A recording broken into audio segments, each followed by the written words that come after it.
Welcome everybody to the first edition for the 2015 season of Valpo Football Preview, along with head coach Dave Cicchini. This is Todd Eichow, and coach, it's got to be exciting.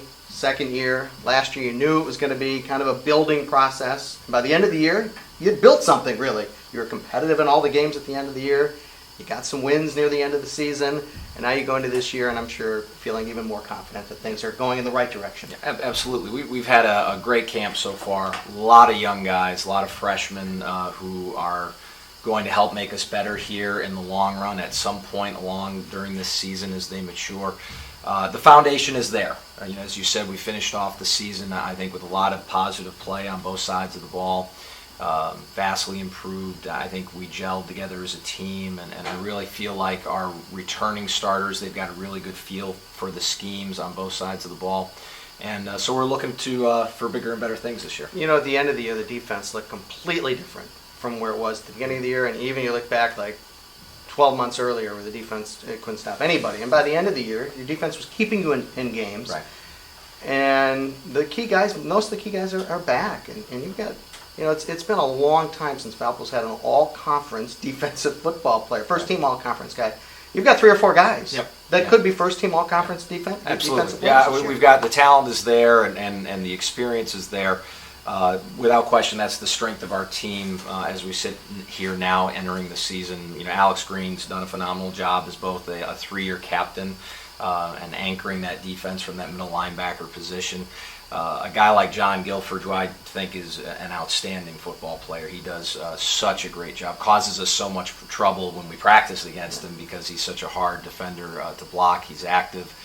He can do multiple things. He helps out on special teams. So, those are the 2 guys that really come to mind and stand out. But there's a lot of other players with experience, particularly in the secondary with Melvin Graham and A.J. Bradley and J.J. Nunez, who really, I think, became comfortable with his position and played better and better as the season went on last year.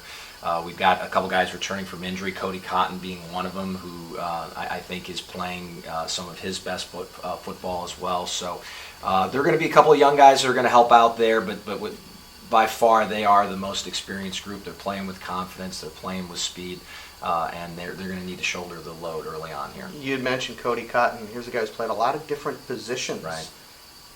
Clearly a very talented player. And now, has he found a home playing more on the outside? Yeah, I think he's defensive end, hybrid type position. Yeah, he's very comfortable there. We took the approach just over a year ago, heading into the season, that we were just going to try to become more athletic, get more speed out on the field on defense, and in doing that, he was part of that process. He was a safety when we first arrived here. We moved him to linebacker, and he kept getting bigger with our strength program, and he's athletic. And we kept saying to ourselves, here's a guy that we need to find a role for. And I think with where he's at right now as a defensive end, he's very active. He's athletic. He can run like a DB can run, but he's making plays, and I think that's right where he belongs. Let's go over to the offensive side of the ball, where you have very little experience at quarterback, almost no experience really at quarterback. There's a lot of experience at other positions. Offensive line, you've got some guys back. Certainly in the backfield, you've got a lot of experience there. Some experience at the receiver position, but the quarterback is the big question. Sure, and that's going to be really what these first couple of games are going to be all about. Similar to last year going into the season, where we were going to play 2 quarterbacks. We're going to do the same thing going into this game. Dalton Stokes and Scott Stahl are going to be the 2 players. We still haven't named a starter. Both are playing well. Both have their good days and have their bad days. So we're looking for who can be a consistent performer. And I, as a head coach, I like getting guys actual game experience and see how they perform, not just in a practice environment, but under the lights, going up against one of the top defenses in the country that Eastern Kentucky is going to bring to us. So I really like seeing how they handle that pressure, and so we'll look at playing both of them. We've got a couple other outstanding candidates who might see some time at quarterback as the season moves on, but those 2 guys early on are going to have to be the guys to step up and make plays for us this coming Thursday. I think we've heard a lot about Stokes over the last 12 months. What are his strengths? Yeah, he's a very mobile quarterback. He really has a good head on his shoulders in terms of just a natural playmaking type of ability. He's much more comfortable now with the offense now than he was a year ago, where really about half of his freshman camp was cut short with an elbow issue that really shut him down, and I think that hurt him. And he did a great job down on scout team for us, and so we kept watching him and see this kid make plays with his feet and kind of drive our defense crazy at times trying to defend him. And so he's going to have that option to show what he can do and when he gets out there and challenge Scott for the starting position. We've talked a lot about guys coming back. Now, there are a lot of freshmen who are going to have an impact on this upcoming season. And I know, Dave, you get into camp, you're not sure what you have. Mm-hmm. You like guys, you see them on film, you see some guys live, but you never know until you get them into camp what you have. And the positions where you needed some help, receiver being one of them, certainly on the offensive line, some open spots as well. You've brought in kids that you think will be very, very good players, and you've got to be pleased with how the recruiting has gone as you enter the season. Right. Yeah, we're absolutely thrilled. This was really our first full recruiting class. Coming on board about a half of the way through the recruiting process for this class that's now sophomores. And while we have a number of outstanding sophomore players, the quality is there, but the quantity wasn't there. And that's what this class really solved. We brought in over 50 incoming freshmen. And really was a huge upgrade just in terms of some size and speed, strength, athletic ability. Our 5 fastest players on the football team right now are true freshmen, and so that's exciting. Now they're still freshmen; they're still kind of getting their feet wet. They're still figuring things out, but they are really it's a talented group of recruits, and they've done a very good job so far. Getting comfortable with the schemes and understanding what college football is all about. I think one thing that's happened, I take a look at, we've talked about players that you really like, and you kind of look at where they're from, and one thing that has happened, and it's been different than any Valpo football program has recruited in years and years and years, is you've gotten speed guys out of Florida and Texas. Right. How do you do that? Well, we do a national, we spend a lot of money recruiting and sending coaches all over the country.